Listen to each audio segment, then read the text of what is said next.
But about 9 o'clock last night, the lights flickered and the air conditioner stopped working. So what I did, camping is always an adventure. So I checked the amp service, everything was good as far as the lights were on.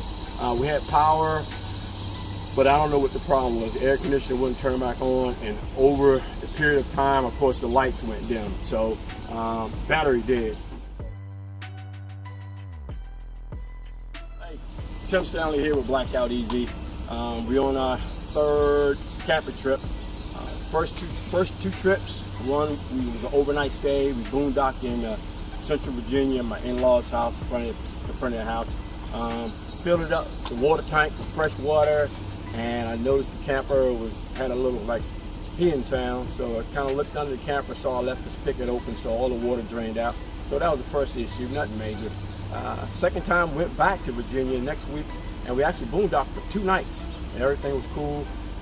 Both times I set up in the dark, so I was able to do it in like 30 minutes. I watched so many videos on how to hook the trailer up that I was able to do it in the dark in 30 minutes. So last night we actually went out to a campsite, and again I had to set it up in the dark. But this time we did have power. We had a 50 amp service. I had an adapter because my camper takes 30 amps, so I had an adapter that worked great. And we camped. We got there about 9. Set up the camper in the dark, water, everything. Air conditioner worked great all night long. It was raining like crazy. So we moved to another campsite because that one we couldn't get cellular service. So moved to this campsite. It's very nice. Found it on hipcamp.com, and you can sign up for sites, boondocking sites all over, but it's worked really nice. So we found this site. This is the first site we had water, sewer, and electrical. All right, so we hooked up probably about 4 o'clock, and it's the first time I was able to set up in the light. So I hooked up, everything went great. But about 9 o'clock last night, the lights flickered and the air conditioner stopped working. So what I did, camping is always an adventure. So I checked the amp service, everything was good as far as the lights were on. We had power, but I don't know what the problem was. The air conditioner wouldn't turn back on, and over the period of time, of course, the lights went dim. So battery dead. So no hot water or anything like that. So I get up this morning and no power. So the battery's dead. I told you about the great feature about this camper is that I have the electric stabilizing jacks and the electric tongue jack. But guess what? With no power, it doesn't work. So I'm hooked the truck up to it. I'm trying to get some power to it, but right now it won't work. So option A is to maybe sit here for an hour, see if I can get enough power to operate the stabilizer jack and the front tongue jack, or go get another battery. But this is pretty slick. Let's walk around the camper. So this, I was able to set it up like 4 o'clock yesterday, so I really took my time. It's a really nice campsite. So we got the water hookup over here. If you come around here and see the water hookup and the electrical hookup, I was able to take my time and actually put the wheel on, chocked the wheels, and that's pretty good setup. So everything nice and level. So like I said, camping is an adventure, so we're going to see what's going to happen. So I'm going to try to let it charge up a little bit. If not, I'm just going to get a new battery. So I have 2 batteries, and this way I was thinking about doing that anyway, because we like boondocking, and this will give us extended time boondocking. And here's the thing, it's a beautiful thing. It's a Group 24 deep cycle interstate battery. It came brand new with the camper, and the camper is a 2015, but the battery was new and all that stuff. But we was able to boondock for like 3 days off that one charge, so that's a good thing. So the problem is not with the battery, I don't believe. But if you comment, let me know what's going on. So the lights flickered about 10 o'clock, and then the AC stopped working. I did look at the panel box. The 20 amp fuse for the AC did snap, but I did reset it, but it still doesn't work. So I'm thinking it's an issue maybe with the power or something. But anyway, text me, email me, or comment, let me know what might be the problem. And y'all have a nice day. I'll let you know how it goes. Tim Stanley with Blackout Easy again.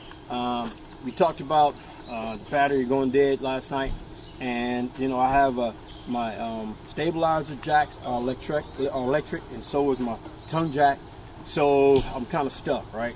So my wife said, hey, it's got to be some way to do it manually. So I looked around and I popped the cap off the top of this tongue jack, and sure enough, it's a knob, it's a screw there I can turn.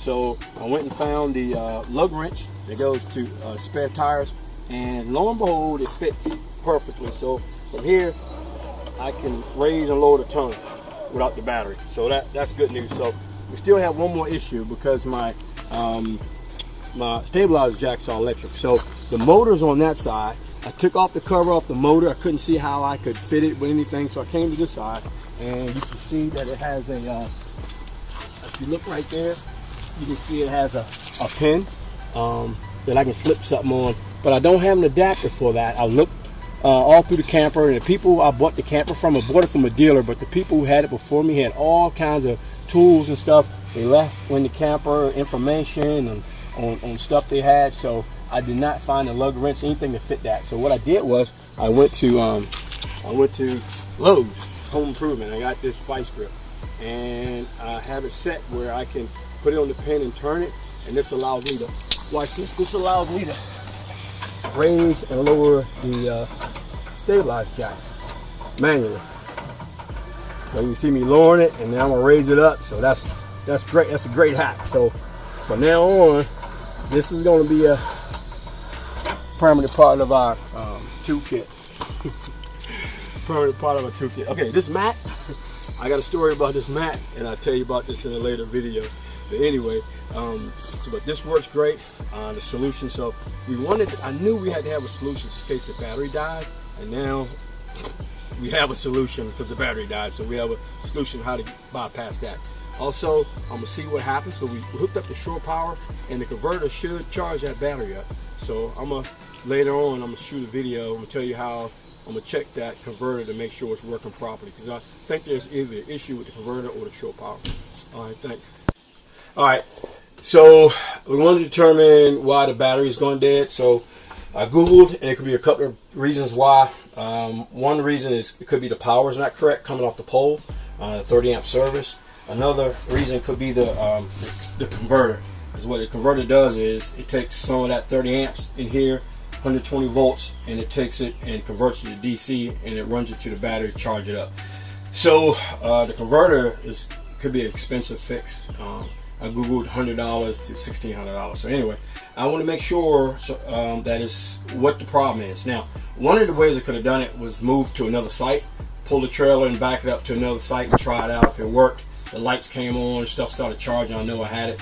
Or the other way I could do it is use a multimeter. So I went out, went to the store, got my hack for the stabilizer jacks. I got a multimeter, and this too needs to be a part of your RV kit. So anyway, here's the fuse box. Sorry for it being dark in here. We have no lights, the battery dead, but you open up the box, and I do have a manual. I told you the people are very good with everything, so I got a manual on everything in here. It tells me how to troubleshoot it, and so I can check the output voltage to let me know if the converter is working like it should. So basically, you put if you look up here, you can see your negative terminal and your positive terminal. But anyway, you stick your two leads on there, and I did that, and I should be reading 12. The output voltage should be 12.6, and no, actually be 13.6 volts. Coming from the converter going to the battery, it's actually 13.7. So that tells me it's not this. I must have a corroded line or something, or a disconnection between here and the battery. That's why it didn't charge up. So look for that video coming soon, because I'm probably next week or so go up under the camper and find the fix, see where the broken line is. But the good news is it's not the converter box. It's something going on, connection between here and the battery. So I hope these videos helped you. This is our third time out camping. It's the first time we on shore power, so you find little things, and it's an adventure. Camping is an adventure, so you just got to find a way to work around it. But so far now we know how to fix the stabilizer, load the stabilizers, and raise them, and so the tongue jack when you run out of power. So now that's going to be part of a toolkit, and we're going to always keep this multimeter with us as well. That's going to be part of the toolkit box as well. So fix little things that go along on your journey. Thanks a lot. Thank you for watching, and stay out there and see the world. Thank you.